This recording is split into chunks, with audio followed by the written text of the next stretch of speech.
Olá, ouvintes! Sejam muito bem-vindos e bem-vindas a mais um Petrocast, o podcast do Sindicato dos Petroleiros de São José dos Campos e região. Se você é novo por aqui, dê um seguir na sua plataforma para ficar por dentro de tudo que rola no Petrocast. Nosso programa está disponível no site do sindicato, no Spotify, Deezer, Google Podcasts, iTunes, Breaker. Então, dê um seguir e fique com a gente. O programa de hoje é sobre teletrabalho e saúde do trabalhador e foi extraído a partir de uma live realizada pelo sindicato na última semana. Para debater com a gente, nós contamos com a presença de Renato Bonfatti, que é doutor em Engenharia de Produção e Ergonomia e atua no Centro de Estudos em Saúde do Trabalhador e Ecologia Humana. E também com Elver Moronti, que é mestre em Saúde Coletiva pela Universidade Federal do Paraná e atua no Ministério Público do Trabalho do Paraná. Bom, vamos ao debate. Oi, gente, voltei para lembrar de uma coisa. Durante as falas, os especialistas vão se referir a uma apresentação de PowerPoint. Essas apresentações estão disponíveis para serem baixadas na descrição do episódio. Agora sim, vamos ao debate. Bom, pelo nosso combinado aqui, o primeiro a falar vai ser o Renato. É com você, então. Então, pessoal, eu vou falar sobre teletrabalho. Você pode pôr o primeiro slide? Eu preparei um conjunto de slides aqui para a gente, mas se não der tempo, a gente para onde for preciso, porque tem a discussão que é onde eu coloco mais uma expectativa mais interessante, certo? E esses slides eu posso disponibilizar para a Manuela, para quem quiser ter acesso depois. Primeiro eu começo com essa... Você pode ampliar mais a figura, Manuela?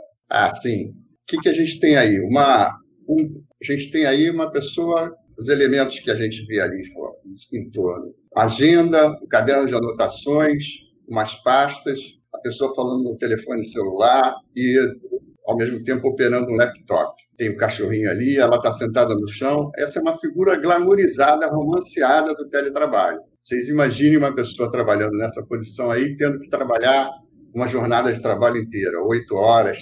Sejam 2, em 1 hora ela já vai estar absolutamente... fatigada de estar nessa posição. Então, isso daí é uma figura glamourizada do teletrabalho, que é uma coisa, esse romanceamento, essa glamourização do teletrabalho, é uma coisa que tem um viés ideológico importante para o qual a gente tem que estar atento. Próximo, por favor, Manuel. Aí eu começo com uma definição do teletrabalho de uma sociedade brasileira do teletrabalho, que eu nem sabia que existia. Teletrabalho com todo o trabalho realizado à distância, ou seja, fora do local de trabalho, com o uso das tecnologias de informática, com computadores, telefonia fixa e celular, e toda a tecnologia que permita trabalhar em qualquer lugar, receber e transmitir informações, arquivos, imagens ou sons relacionados à atividade laboral. Essa é uma definição que eu achei mais completa. Porém, essa definição, que é a praia mais do Elver, como promotor do trabalho, mas essa definição que está na CLT pós-reforma, no artigo 75B, eu achei uma definição mais enxuta, mas que dá mais conta, mais exata do que é o teletrabalho. Considerando o teletrabalho como uma prestação de serviço preponderantemente, mas não somente fora das dependências do empregador, quer dizer, pode ser também nas dependências do empregador, com a utilização de tecnologias de informação e de comunicação que, por sua natureza, não se constituam como trabalho externo. E um parágrafo único, comparecimento às dependências do empregador para a realização de atividades específicas que exijam a presença do empregado, não descaracteriza o regime de trabalho. Então, essa definição que usa prestação de serviço preponderantemente, mas não somente fora das dependências do empregador, não está falando nem que o trabalho em casa, né? O home office, o trabalho em casa, é uma forma de teletrabalho. Para a implantação do teletrabalho, pelo que eu pesquisei, a proposta mais interessante é que é preciso se fazer uma análise prévia do ambiente em que será desenvolvido o teletrabalho. Isso comporta o espaço, o mobiliário, o equipamento, o espaço, uma análise mais do que vocês estão acostumados a chamar e a entender como sendo do campo da ergonomia mesmo. Espaço, ambiente, mobiliário, equipamento. Isso vai constituir a análise prévia do que precisa em termos de ambiente para você colocar ali um trabalhador em boas condições de trabalho para efetuar suas tarefas. Considerar também o estilo de vida do trabalhador, a capacitação do teletrabalhador, se ele sabe o que ele vai encontrar, não é uma coisa trivial você teletrabalho. Uma coisa é você fazer algumas atividades de trabalho em casa, outra coisa é você trabalhar em casa direto com jornadas longas. Então, a promoção de atividades de confraternização, estímulo à criatividade, proatividade e inovação, quer dizer, estímulo ao trabalhador, porque a gente vai ver que uma das desvantagens principais do trabalho do home office, do teletrabalho, é o isolamento. E a implantação gradativa. Isso aí também eu achei importante, que tem que ser implantado gradativamente, você monitorar a maneira como o trabalhador está se adaptando ou não ao teletrabalho. Essas características, se consideradas, aumentam as possibilidades de êxito na adoção e gestão do teletrabalho, que é uma coisa difícil. Próximo, por favor. Aqui a gente tem 2 quadros, que é uma revisão na literatura, desde 1995, sobre as vantagens e desvantagens do teletrabalho. Vou ler escolher 2 aí de cada quadro desse. Por exemplo, Freitas, 2008. Vantagens do teletrabalho. Ele coloca melhora da concentração, refeições em casa, flexibilidade de horário, maior interação com a família, menos interrupções, privacidade, redução de custos para a empresa e para o empregado, redução do tempo de deslocamento, segurança e silêncio. Seriam as vantagens. E as desvantagens? Aumento do custo de água e luz, dificuldades de controle, distração com atividades domiciliares, falta de infraestrutura, isolamento profissional e social e receio de má avaliação. Agora, lendo ali embaixo, Nohara, Azevedo, Ribeiro e outros, em 2010. As vantagens: autonomia para organizar tarefas, maior interação com a família, melhor qualidade de vida, menos estresse em deslocamentos e redução no tempo de deslocamentos, como vantagens. Como desvantagens, conflito, trabalho e vida familiar, ao mesmo tempo que, como vantagem, ele coloca maior interação com a família. Isso aí você pode ter como desvantagem conflito, trabalho e vida familiar, dificuldade de controle, falta de reconhecimento dos colegas de trabalho e de supervisão, isolamento e mais trabalho, aumento da quantidade de trabalho.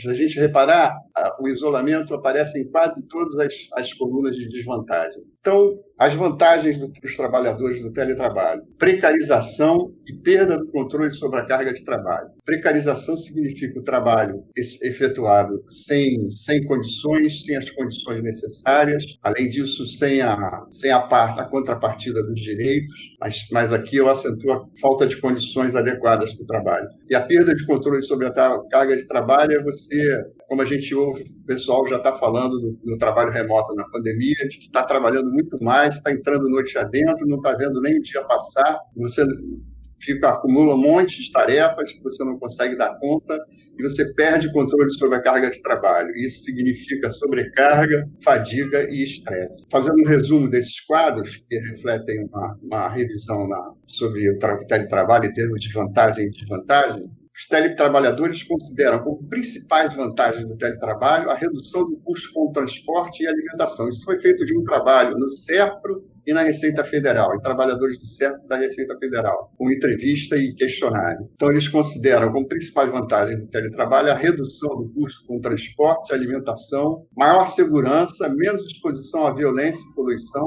mais privacidade, maior interação com a família e mais qualidade de vida, focando fortemente na sua individualidade. São aspectos considerados vantagens nas entrevistas. Nos aspectos relacionados à atividade profissional, eles consideram a autonomia para você definir o teu tempo e escolher de que modo você vai realizar as tarefas, qual tarefa você vai efetivar, em que ordem, etc.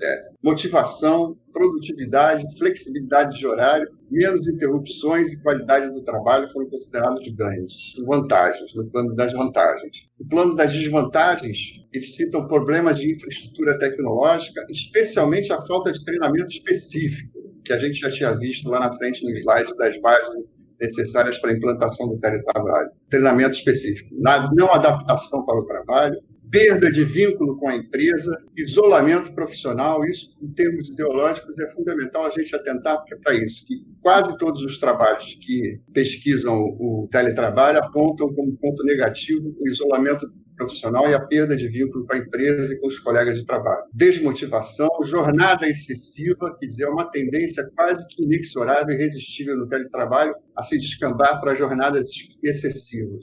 Receio de má avaliação, falta de reconhecimento, comprometendo o crescimento e desenvolvimento da empresa. Que existe uma ameaça clara de um isolamento, de um afastamento e de perda de contato com o coletivo de trabalho, um desmanche do próprio coletivo de trabalho. Além disso, pôde-se constatar que as atividades domésticas atrapalham, é difícil você conciliar, há necessidade de conscientizar a família e existe a tentação de realizar outros trabalhos por conta própria, que vê isso como desvantagem, como sendo tentados a realizar bicos, outros trabalhos por conta própria. Esses aspectos negativos configuram pontos de atenção que devem ser considerados no processo de implantação do teletrabalho, de acordo com as características da organização. Para os gestores, esse trabalho que eu estou baseado, ele também entrevista gestores. Na investigação dos gestores, a pesquisa revelou como vantagem do teletrabalho a economia do tempo, principalmente a redução de custos, a criação de métricas padronizadas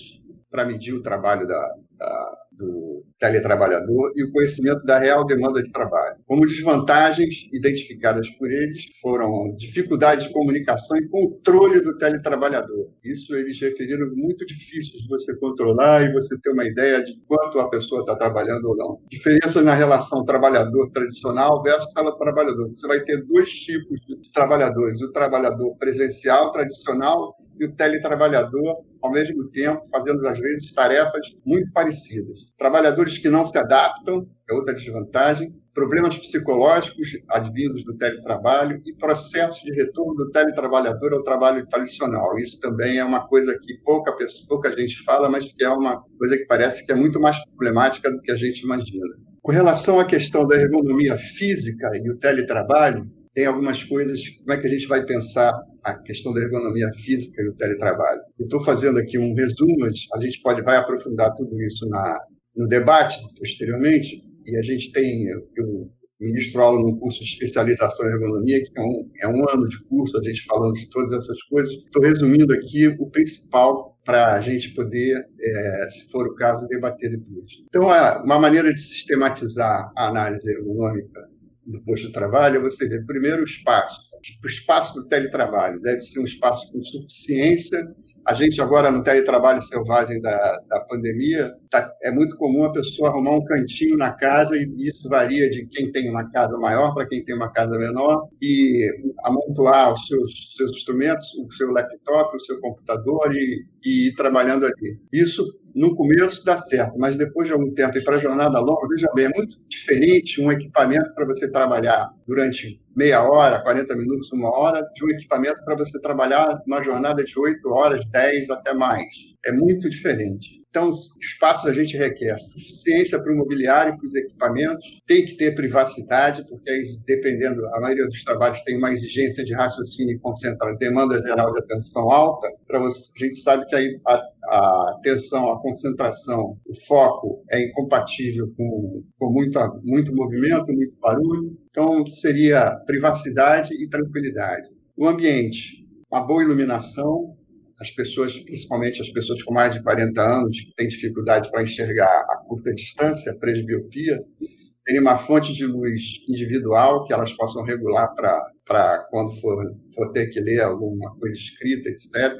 Então, uma boa iluminação. Silêncio, quer dizer, o controle do ruído, a temperatura boa, uma boa temperatura climatizada, em torno de 24, 26 graus é o preconizado para o trabalho, esse trabalho com o computador. E um ambiente agora, em tempos de pandemia, é importante que você possa ter uma boa ventilação. Abrir de vez em quando as portas e janelas, criar aquela corrente de ar e deixar durante 10 a 15 minutos. Essa é a melhor maneira de purificar o ar. Com relação ao mobiliário, a cadeira deve ter rodízios para te dar liberdade de movimento, sem precisar se levantar, apoio lombar, regulagem de altura dos braços, um assento mais macio possível, porque você ficar sentado muitas horas numa cadeira, isso compromete a tua coluna, compromete a região plexo hemorroidário, compromete a questão da próstata nos mais idosos. Então, quanto mais macio o assento, melhor. Isso é uma coisa que não é muito considerada, mas que é muito importante. E considerar o ângulo de conforto do cotovelo em 90 graus. Você tem que ficar sentado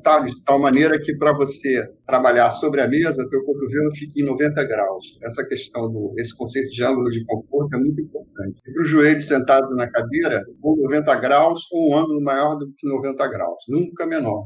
Porque senão você comprime ali atrás do joelho a passagem de vasos e a passagem do nervo ciático. A mesa deve ser ampla, Os bordos da mesa devem ser arredondados, isso as pessoas pouco falam, mas você apoiando em bordos de 90 graus, você com um maior tempo apoiado num bordo de mesa de 90 graus, chamada quina viva, você acaba machucando a região do antebraço. E a altura deve ficar em torno de 75 centímetros, que contempla a maioria dos usuários. Os equipamentos, a tela, com relação à tela, isso do laptop, eu chamo especialmente a atenção de vocês. O bordo superior da tela deve ficar na altura dos olhos. No laptop, a tela tende a ficar mais baixa. Aí a gente faz uma flexão da coluna cervical e mantém essa postura por muito tempo. Isso acaba produzindo dor na cervical. A maioria dos senhores deve, em algum momento, ter sentido ou estar sentindo dores na cervical em função do teletrabalho. A distância da tela para o olho deve ser mais ou menos a distância do nosso braço esticado. O teclado deve ficar na altura compatível com o ângulo de 90 graus. Para você manusear o teclado, isso deve ser de uma maneira que você, sentado na cadeira, bem encostado, para você manusear o teclado, o ângulo do teu antebraço fica em torno de 90 graus. Se ficar menor do que 90 graus, você vai elevar os ombros, porque está muito alto o teclado, e vai ficar com uma contração nos ombros, e essa contração prolongada vai produzir dor. Então, tem que ficar nesse ângulo de conforto de 90 graus. E o mouse é importantíssimo. O mouse tem que ficar o mais próximo ao corpo possível, na mesma altura ou abaixo da altura do teclado. Não ficar distante o mouse, senão isso facilita o surgimento de dor e inflamação no punho e nas mãos. A tarefa é a atividade. O que é a tarefa, para o ergonomista? É aquilo que deve ser feito. Você deve fazer tal coisa com tais meios durante tal tempo. A tarefa deve estar de acordo com a formação e os meios que o trabalhador dispõe para executá-la. Deve ser adequado com a sua formação e deve ter os meios para realizar a tarefa adequada. As tarefas devem ter os bordos bem definidos, você saber quando começa a tarefa e quando você termina, e um tempo que seja razoável para a sua execução. O tempo não deve ser um tempo desarrazoado, porque essa pressão temporal é um dos maiores produtores de angústia no trabalhador. E as tarefas devem ser escolhidas segundo o critério de prioridade na jornada de trabalho. Antes de você começar a jornada, é claro que tem os incêndios que têm que ser apagados, surgem imprevistos durante a noite, mas tentar ao máximo planejar as tarefas que você vai fazer e o tempo alocado para cada tarefa, e se você está habilitado em termos de meios para realizá-la. E a atividade o que é? É como você engaja seu corpo para executar as tarefas. A tarefa coloca sempre diferentes níveis de exigências físicas e psíquicas para a sua realização. Então, as exigências podem ser posturais, para realizar a tarefa você fica numa determinada postura, exigência visual, que é muito intensa no trabalho com o computador, né? Você fica muito tempo olhando para uma mesma distância com a contratura de determinados grupamentos da musculatura ocular. Então, é razoável você fazer interrupções de 40 em 40 minutos, meia hora, e lançar o olhar para o mais longe possível para usar uma musculatura diferente da que você fica usando o tempo todo, um olhar concentrado na tela do computador. E exigências cognitivas, exigências de raciocínio, todas essas exigências são colocadas para você realizar a tarefa. Essas exigências devem ficar sempre abaixo dos limites da fadiga do trabalhador. Então, deve-se pedir ao trabalhador aquilo que ele consegue administrar, que ele consegue fazer sem entrar em sobrecarga. E isso depende da percepção do trabalhador, depende também do conhecimento no delineamento da tarefa que a organização do trabalho, a gerência, vai fazer. E isso, em última análise, depende muito da comunicação, nos dois sentidos, da gerência para o trabalhador e do trabalhador para a gerência. São essas as questões que eu queria enfatizar com vocês. Eu acho que meu tempo chegou ao limite. E, olha só, a gente teve aquele primeiro um teletrabalho romanceado, a menina sentada na mesinha de centro da sala, com todas aquelas questões que a gente falou. E agora eu fecho com essa imagem. E aí também eu coloquei isso propositalmente com um recorte de gênero, né? O homem segurando a criança e tentando trabalhar no laptop ali com o fone, o celular, e ao mesmo tempo segurando a criança. Isso é para mostrar a questão da dificuldade de compatibilizar o teletrabalho com o convívio familiar. Questões adicionais a gente vai debater e eu espero bastante desse nosso debate. Obrigado, senhores e senhoras. Obrigada, Renata. A gente que agradece. Gente, nós temos várias participações aqui. Já tem gente falando que até agora a Petrobras ignorou completamente a questão da ergonomia. Depois a gente vai voltar nesse tema. Várias pessoas aqui colocando algumas críticas, também elogiando bastante o tema dessa live. É um assunto bastante importante que agora tende a ser bastante, cada vez mais debatido, sobretudo dentro da Petrobras. Já está bastante evidente que a empresa deve implementar o teletrabalho no período pós-pandemia. Eu vou partir, então, direto para você, Everton. Vou colocar a sua apresentação aqui também, assim fica mais fácil das pessoas acompanharem o seu raciocínio, se você já quiser iniciar. Tá bom. Infelizmente, eu vou trazer mais perguntas do que respostas, né? O teletrabalho, querendo ou não, é uma situação nova, recente, né? E isso se dá muito pelos meios, né, telemáticos que desenvolveram absurdamente nos últimos tempos. Basta a gente imaginar que hoje a gente tem no bolso, né? A gente tem um aparelhinho que faz coisas que a gente não imaginava há 15 anos atrás, 20 anos atrás.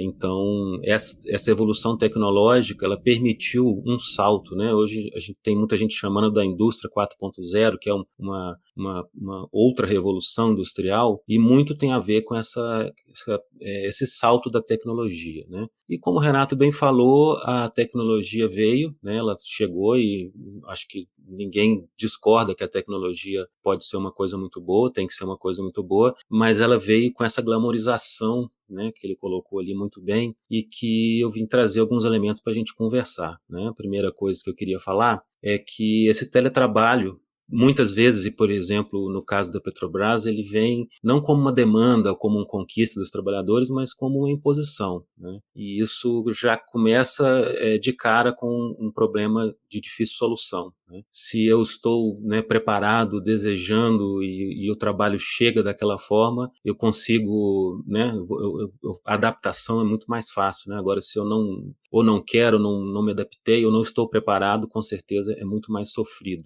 né? E, claro, depende também do tipo de empregador, né? Quanto mais a gestão é autoritária, quanto mais a gestão é impositiva, mais problemas no teletrabalho, né? Como o trabalho presencial também, né? Mas no teletrabalho talvez de uma forma maior, né? Por quê, né? E além das questões gerenciais, né, da gestão, nós estamos vivendo um momento histórico de um desemprego estrutural muito importante, e isso com certeza impacta, né, até no aceitar do trabalhador das condições de trabalho, né? E as condições de trabalho em casa, né, fica bem complicado. Outro ponto que eu acho que a gente tem que levar em consideração, né, que é bem importante, é essa questão da precarização do emprego, né, precarização da relação de emprego. Me parece que no caso de vocês, da Petrobras, foi aventada a redução salarial, a redução de jornada, né, são questões, né, do contexto do trabalho bem importante. Então, essa questão dos direitos trabalhistas, ela gera uma dificuldade muito maior com relação ao teletrabalho. Por exemplo, vai existir ainda, né, nas empresas que têm esse benefício do transporte, da refeição, os adicionais de periculosidade, de insalubridade, né? Como o Renato falou, o teletrabalho não precisa ser 100% fora do ambiente da empresa. Ele pode ser 3 vezes por semana, por exemplo, e 2 vezes presencial. Nesse caso, vai se manter a periculosidade, a insalubridade? Muitos, com o olhar da higiene ocupacional, podem falar, não, como agora a exposição é menor, o risco é menor, o perigo é menor, talvez a gente vai rever essa questão da insalubridade, né? Então, isso tem que ser conversado antes do teletrabalho ser implantado. No caso, nós já estamos, né, a pandemia, ela deu uma acelerada nesse processo e a coisa já aconteceu, né? Mas essa discussão tem que ser feita o mais rápido possível, porque a tendência é que os empregadores reavaliem a situação de trabalho, né, e falar, agora você não está mais exposto ao agente que você estava exposto no trabalho presencial. Então, nós vamos ter que rever essa questão da insalubridade, né? Já foi falado, né, essa vida associativa, essa vida que é muito importante, né, para a coletividade dos trabalhadores, né, para o trabalhador se sentir como uma classe, né, e isso enfraquece de uma forma absurda, né? É uma contradição, porque os meios telemáticos, as redes sociais, elas poderiam fortalecer e por vezes fazem um fortalecimento, mas a vida, né, do trabalhador do dia a dia é uma situação que não tem como ser substituída, né? Você vê o seu colega passando as mesmas dificuldades, as mesmas alegrias, alegrias, as mesmas tristezas. Isso fortalece aquele sentimento necessário, né, para um reconhecimento ali de grupo da sua colocação como trabalhador, né? E tem uma interrogação aí se isso não vai poder facilitar o trabalho intermitente, né? Nós estamos num processo muito brutal de o que eles estão chamando de uberização do mundo do trabalho, né? Então, quem sabe daqui a um tempo, você vai ser contratado para fazer um job e você faz esse trabalho na sua casa, acabou, adeus, né? Talvez eu te chame a semana que vem. Então, essa proporção da precarização do trabalho com o teletrabalho, ela aumenta exponencialmente. Isso tem que ser pensado também, né? Mesmo nas situações formais, né? Um trabalho com garantias, né? Com um ingresso mais garantido, isso precisa ser negociado e ficar sempre atento, né? Vamos para frente? Bom, é um problema recorrente, nós estamos o Ministério Público acompanha várias situações de teletrabalho em diversos ramos, e isso é um problema incrível, né?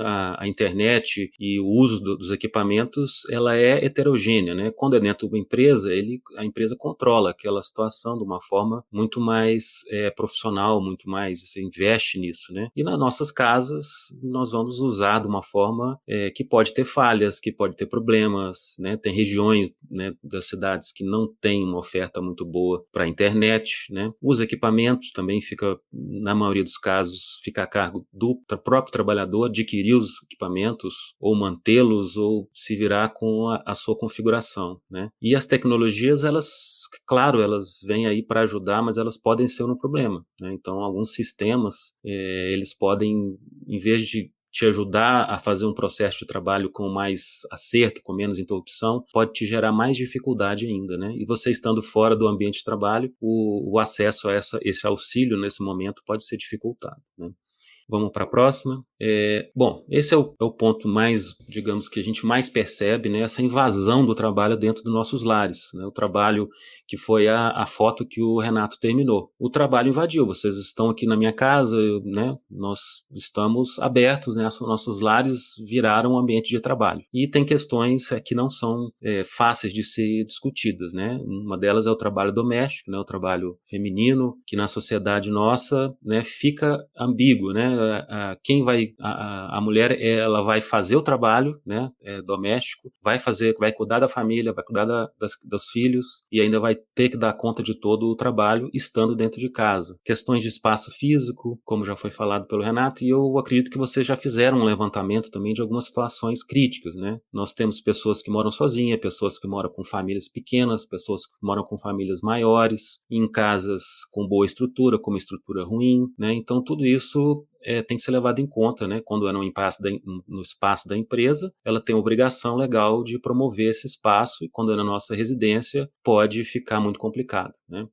As relações familiares, né? Que é uma invasão muito brutal, né, do mundo do trabalho nos nossos lares. Essa é uma questão a ser discutida e ainda não existe muito estudo sobre isso, né, mas é óbvio que esse impacto é bastante importante. E, por último, né, que essa questão da invasão do trabalho que não te permite desconectar do trabalho, né?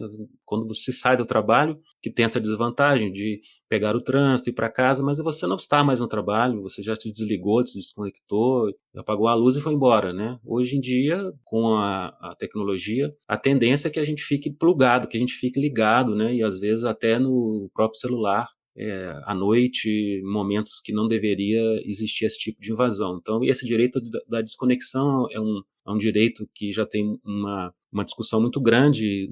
Na Petrobras eu conheço alguns tipos de abordagem. Vocês vão ver, por exemplo, quando existe férias, que o e-mail fica suspenso, né, para que não se encaminhe e-mail, mas hoje em dia, com relação ao celular, isso ficou muito complicado, né? Ele é muito mais do que bloquear um e-mail durante as férias, né? Vamos lá para o próximo. Bom, essa é um ponto importantíssimo, né, talvez um dos mais brutais com relação ao mundo do trabalho, né?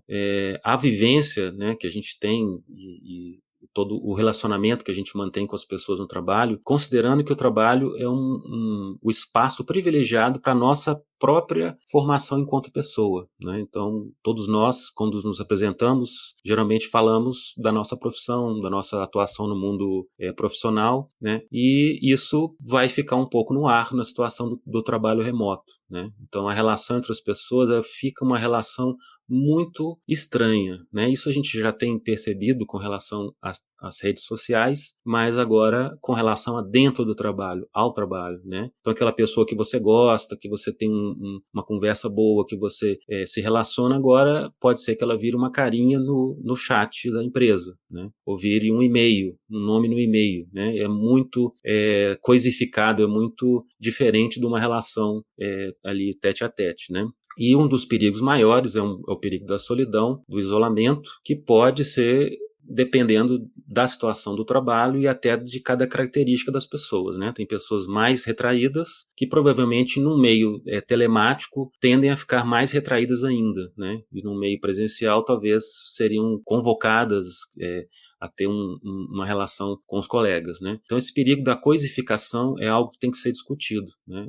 As pessoas, estamos virando números, né? Estamos virando e-mails, estamos virando carinhas no chat, né? Isso é uma coisa muito complexa e que tem que ser discutida. Existe a necessidade, né, o trabalho, como ele tem essa importância para a nossa formação, para a nossa subjetividade, ele é necessário que a gente interaja com as pessoas, né? E essa interação mediada pela tecnologia é diferente, ela não se iguala à interação direta, né? Então, infelizmente, a gente percebe que a empatia e a solidariedade das pessoas que não têm um convívio direto, ela vai ser diferenciada, ela pode piorar bastante. E aí nós estamos falando de clima de trabalho, de qualidade de trabalho, isso pode ir lá para baixo, né, e criar problemas muito graves, né? Vamos para frente. E chegou nos 2 pontos principais que eu queria abordar. Eu acho que esse é o ponto mais brutal, né? O teletrabalho, ele não veio como uma benesse, não veio como um presente, não veio como algo que foi conquistado e que agora a gente vai surfar em cima, né? Ele veio com um objetivo, né? E desde da revolução, vamos chamar assim, do esgotamento do modelo fordista, taylorista, várias modificações na organização do trabalho têm lutado para aumentar essa intensificação do trabalho, né? Então, considerando que são duas formas potenciais de aumentar o trabalho, né? Aumentando o tempo trabalhado, né? Recebendo pelo mesmo tanto, ou aumentando a quantidade de trabalho num tempo, né? Esses 2 tipos de intensificação do trabalho estão presentes no teletrabalho, né? E eu vou falar um pouco mais dos porquês disso, né? E esse é o ponto mais importante, né? O teletrabalho, ele é desejado pelos empregadores muitas vezes, né? E a gente fala, mas por que ele está querendo que eu fique em casa com uma liberdade, vamos dizer assim, para fazer o que eu quero, quando eu quero? Não, você não vai ter essa liberdade, porque você está atrelado a algo relacionado à intensificação do trabalho, que nós vamos conversar daqui a pouco. E é claro, né, existe alguns estudos que mostram que quando a gente acelera o nosso trabalho, e isso pode estar relacionado a uma exploração de um sentimento de sofrimento com o trabalho, a gente está mais propenso a ter doenças como as Ler-Dot, né, que são doenças musculoesqueléticas, e os transtornos mentais relacionados ao trabalho.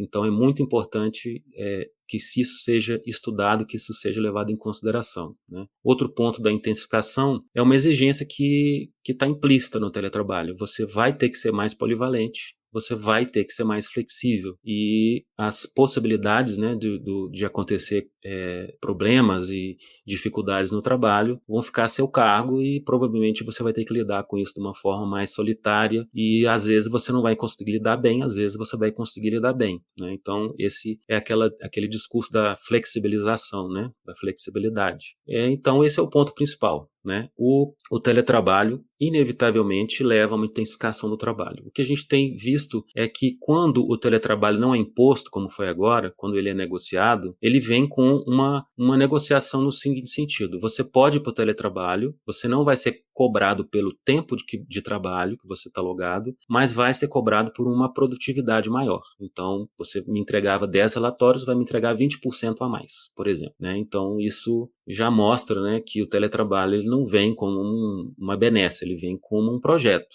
né? E esse projeto eu estou chamando de intensificação do trabalho. E vamos passar para o último ponto, que tem relação com a intensificação do trabalho, que é algo que a gente pouco fala e que o movimento sindical tem que se atentar um pouco mais, né, que nós da área da saúde do trabalhador também falamos pouco, né, que é a avaliação do trabalho. E, infelizmente ou felizmente, o trabalho feito de forma remota, ele consegue quantificar muito melhor algumas coisas do que o trabalho presencial. E a forma de se fazer isso é basear a avaliação em meta de produtividade, né? Não conheço outra forma de avaliação que não tenha usado esse tipo de metodologia. E existe um perigo muito grande, né? Primeiro porque, como o Renato falou, existe o trabalho, né, que é o trabalho, a tarefa que você tem, existe o que você faz, na verdade, né? Você pode fazer 20 consultas, 20 movimentos e não conseguir resolver um problema, uma atividade que muito mais prática, né? Muito mais eficaz. E como é que você vai comparar essas duas situações, né? Então, esse é o ponto mais importante, né? A avaliação do trabalho tem que ser submetida a uma prova do trabalho real, do trabalho que acontece, né? E as metas, geralmente, elas são submetidas a uma avaliação do produto final. Então, você tem que me entregar isso. Não me interessa o que você fez para obter isso. E, às vezes, o desgaste, o tempo que se gasta para fazer aquilo é muito maior do que a média esperada, computada, e isso tem muito a ver com a variabilidade do trabalho e as situações que não dependem do nosso controle. Então, eu acho que isso é algo que tem que ser muito, muito bem discutido, né? Como vai ser feita a avaliação do trabalho. Essas regras de avaliação, que geralmente são objetivas, elas têm que ser muito justas, elas têm que ser o mais claras possíveis, e elas têm que acompanhar um limite, vamos dizer assim, considerado razoável, né, e não ultrapassar esse limite em hipótese nenhuma. E tem que ser flexível, porque pode acontecer, como todos nós, dificuldades pessoais, dificuldades de várias ordens, e isso tem que ser relativizado. Então, o mundo do trabalho gosta muito de padrão, né? Ele colocar todo mundo, você não atingiu a meta, então acabou. Não, mas espera aí, vamos conversar aqui. Teve muita coisa que aconteceu que não estava no meu controle, eu fui pedido para fazer outras coisas, eu fiz, e eu não atingi porque eu estava exercendo essas atividades, né? Então, a avaliação do trabalho é o ponto-chave no meu entendimento, porque ele leva a todo o problema que vem da intensificação e, inclusive, né, como está escrito aí, o problema na carreira, porque as avaliações sendo negativas impactam muito no crescimento profissional dentro das instituições, né? Então, é muito necessário que a gente discuta a forma de avaliação do trabalho e que ela seja uma forma de avaliação justa, que ela não ultrapasse aí, um razoável, né? E geralmente o que a gente vê é que as metas elas vão caminhando conforme vai caminhando a produtividade das pessoas, do grupo, né? Então, se eu conseguir fazer 15, eu agora 15 é a meta, né? Se eu conseguir atingir isso, aí sobe para 17, aí consigo 17, sobe para 20. Então, essas metas de produtividade, elas têm que levar em consideração outros fatores e não só o fator de quem está lá na produção, calculando lá os tempos e métodos e falando o que é razoável e o que não é, né? Tem que ser discutido com quem está lá dentro, lá na base, né? Quem está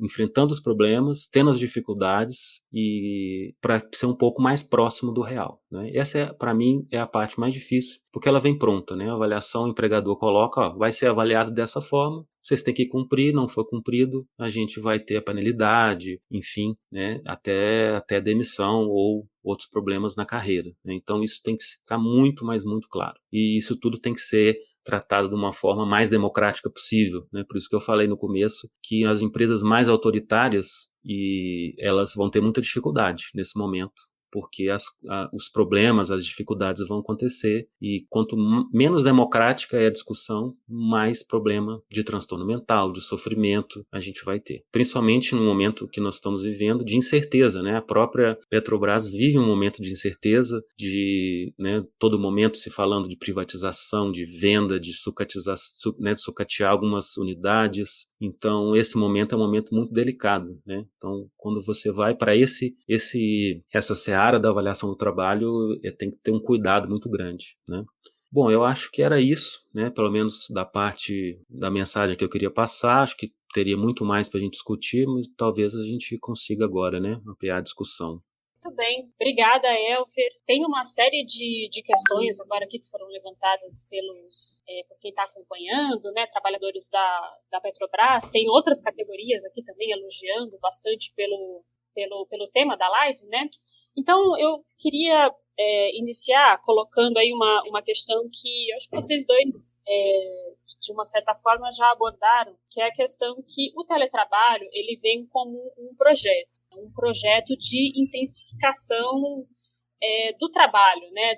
Da quantidade de trabalho que a gente tem que fazer e pode fazer estando em casa, né? Fora do controle da empresa e tudo mais. Como o Ever falou, a Petrobras ela vem passando por um processo de desmonte. Isso se reflete nos direitos trabalhistas, se reflete diretamente na própria estrutura da Petrobras. Né? A empresa está sendo preparada para ser totalmente privatizada, e focar apenas na exploração do petróleo, acabar com o refino, acabar com todas as outras atividades que essa empresa, que é bastante complexa, compreende. Eu queria, então, que vocês abordassem algumas questões que foram levantadas aqui. Vamos pegar algumas questões aqui. Aqui, por exemplo, o Rafael Prado. Ele coloca como fica a questão da caracterização das doenças ocupacionais no teletrabalho e a necessária responsabilização do empregador frente a essa questão. E a isso eu acrescento. Como é que fica a fiscalização também dessas condições de segurança no dia a dia? Porque quando você está num ambiente que é controlado, né, quando você está num ambiente de trabalho que foi pensado para isso, você tem a CIPA, você tem o sindicato que também tem acesso a esse local e pode verificar as condições de segurança e pode cobrar a empresa, e num ambiente domiciliar isso se desmonta, isso acaba. Né? Então, pela experiência que vocês têm nesse ramo, como é que tem sido a prática em relação a isso? Eu vou pedir para o Renato começar e depois o Elver, pode ser? Pode ser. Essa é uma praia mais do Elver, mas eu vou dar uma palhinha só. A questão, o STF, por exemplo, agora na Covid, o nexo com o trabalho foi muito questionado, né? Se é uma pandemia, uma doença de alta probabilidade de contágio e tal, como é que fica isso? Relacionar a Covid pode ser vista como doença relacionada ao trabalho? O STF acabou expedindo um parecer de que sim. E você vê, a pessoa que sai de casa para trabalhar, pega uma condução, ela já aumenta o risco de exposição ao contágio. No trabalho também, pessoa para pessoa, também aumenta o risco. Então, é claro que tem elementos suficientes, se você for ver uma pessoa que está trabalhando, principalmente trabalho que tem diferente do que eu estou, como grupo de risco, idoso e hipertenso, estou em casa direto, uma pessoa que tenha que sair, os essenciais, os não essenciais, os uberizados, o pessoal dos entregadores, todo o pessoal que precisa sair para trabalhar, tem sobejamente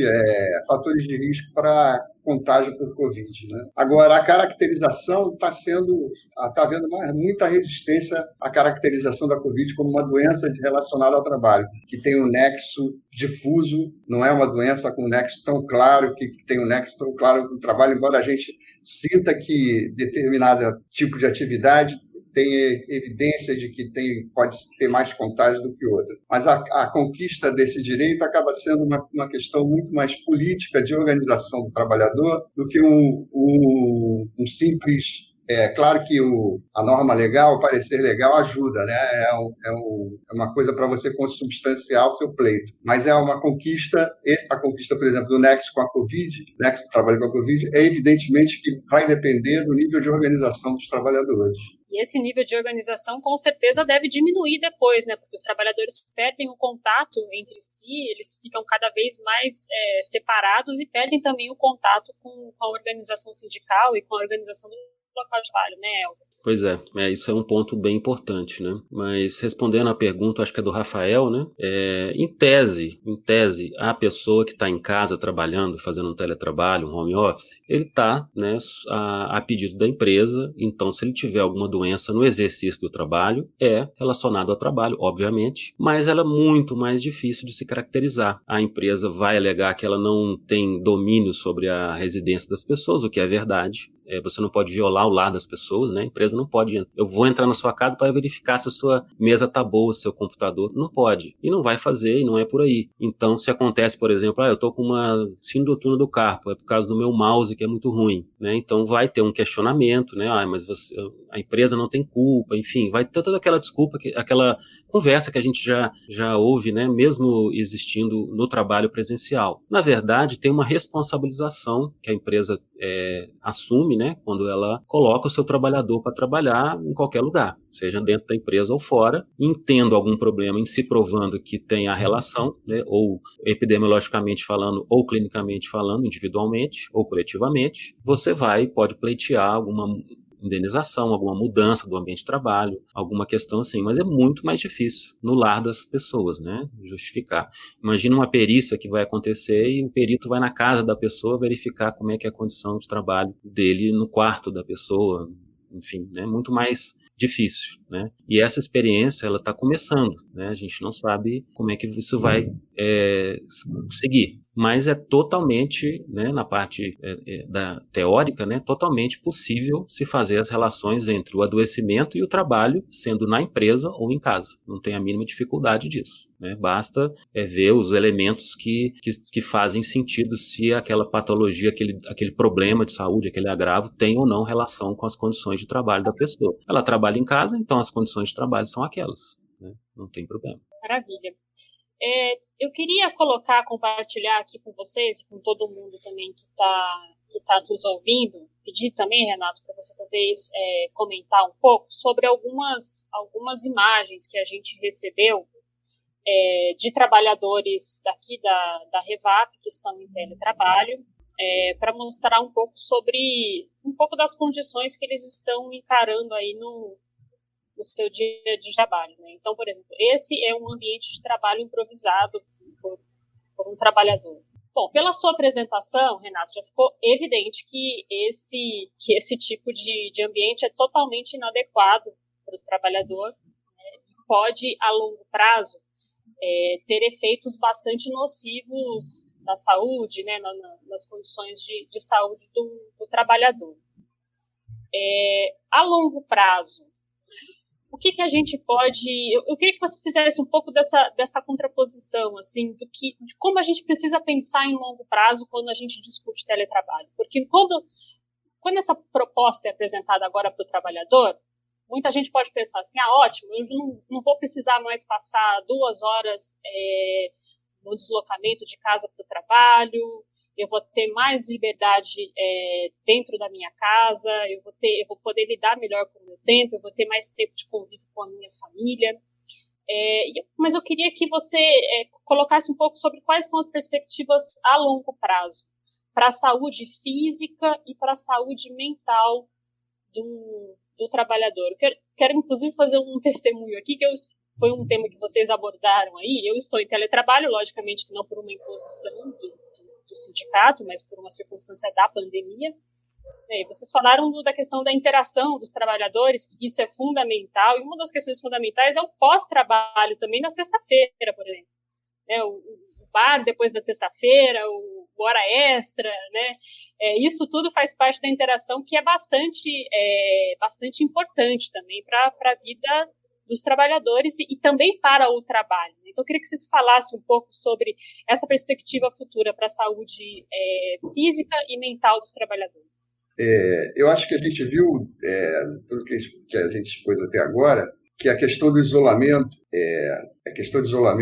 é central, que ela implica num desmanche do coletivo de trabalho. Quando começou a pandemia, que a cada hora ia se dizendo uma coisa diferente. Vai ficar 1 mês em confinamento, de repente 3 meses, de repente sem previsão. Eu, quase enlouqueci. Porque ficar confinado, sem poder sair, sem poder caminhar, sem poder encontrar os amigos, ir ao bar, à praia, etc., etc., são coisas que desanuviam nossa mente. Como é que é ficar enfiado dentro de um apartamento em Copacabana, direto, e agora já estou há 90 dias nesse confinamento. Isso é uma coisa muito sofrida, né? Então, tem o contexto da pandemia, quando no contexto da pandemia as pessoas estão sendo obrigadas a ficar. O contexto do teletrabalho, pela questão do isolamento, principalmente pela questão da sobrecarga de trabalho, que o Elver colocou muito bem como intensificação, de 2 níveis de intensificação, 2 tipos de intensificação no tempo de trabalho ou na quantidade,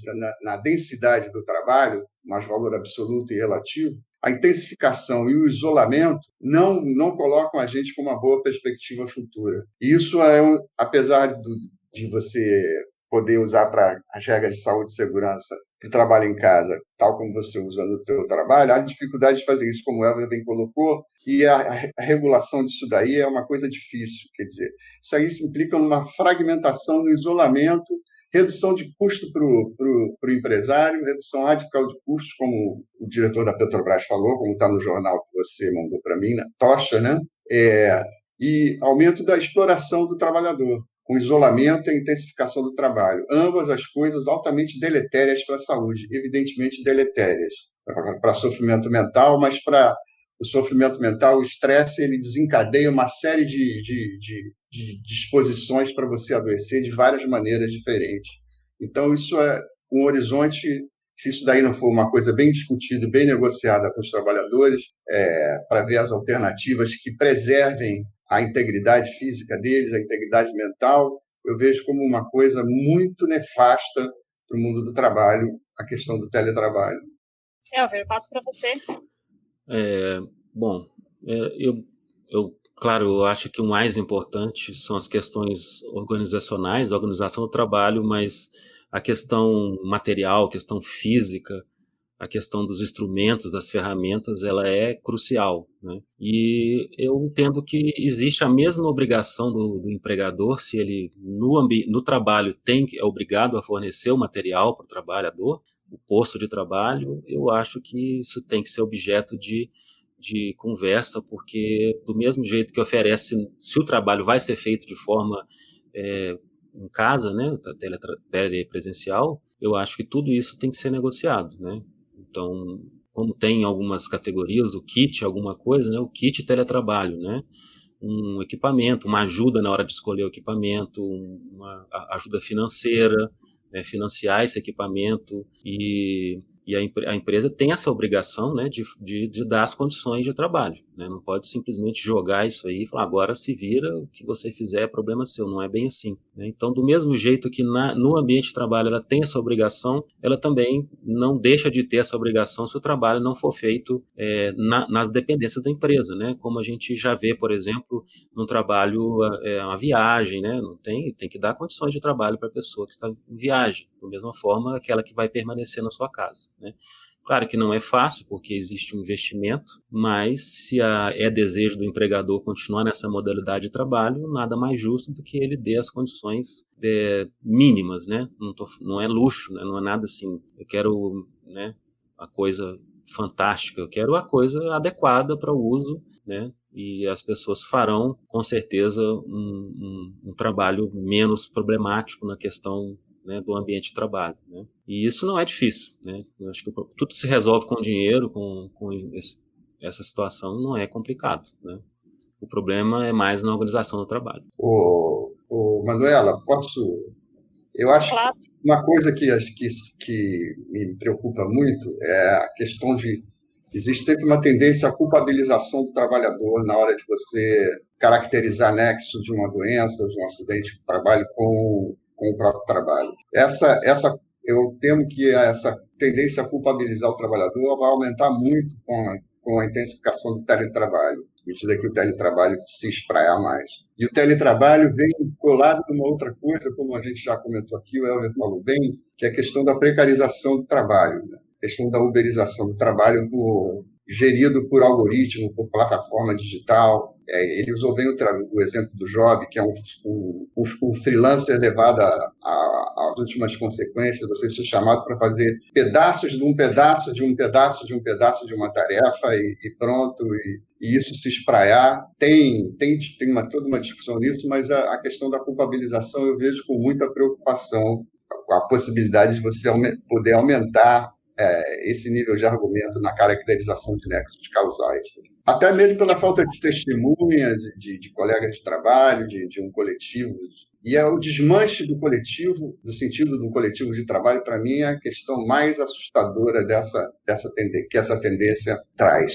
Sim, sim. E é algo que os trabalhadores têm que ter bastante atenção, porque isso vai acontecendo aos poucos, a organização do trabalho, as empresas, na hora de organizar o trabalho, elas vão minando essa capacidade de organização dos trabalhadores. A hora que se vê, se perdeu completamente, o trabalhador está atomizado, sem ter como responder coletivamente pelos problemas que os afligem. Olha só, você vê na questão dos entregadores, a uberização do trabalho é uma coisa que eu estou no projeto, o pessoal está estudando isso muito ultimamente, especificamente os entregadores. Aquela foto do entregador com a mochila da RAP, sentado numa bicicleta do Banco Itaú, quer dizer, todos os meios ficam a cargo do trabalhador, né? Ele paga por aquela mochila, paga pela bicicleta e não tem uma contrapartida nenhuma. Tem dificuldade se no trabalho dele acontece alguma coisa no caminho, um acidente, alguma coisa, ele não tem praticamente como justificar, porque a relação com o contratante é completamente impessoal, são algoritmos que vão cuidando do gerenciamento.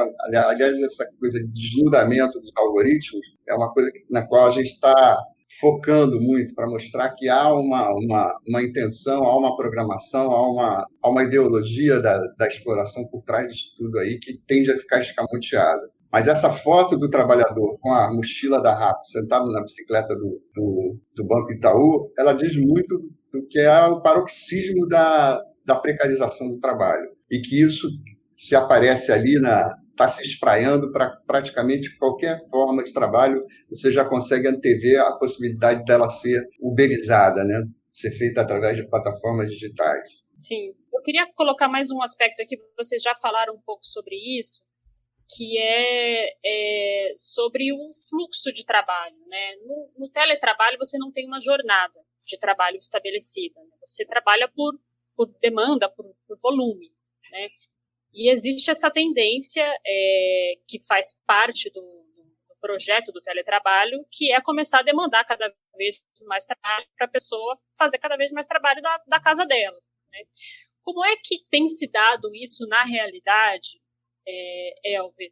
Existe nas experiências que você tem visto, existe possibilidade de negociação? Isso é real? Existe força de negociação do trabalhador com o empregador desse volume de trabalho? Como é que fica em relação a isso? O que você tem visto em relação a isso? Isso é um problema gravíssimo, né? Isso leva a casos de adoecimento já comprovados, né? Essa demanda bem acima do que seria uma coisa razoável, né?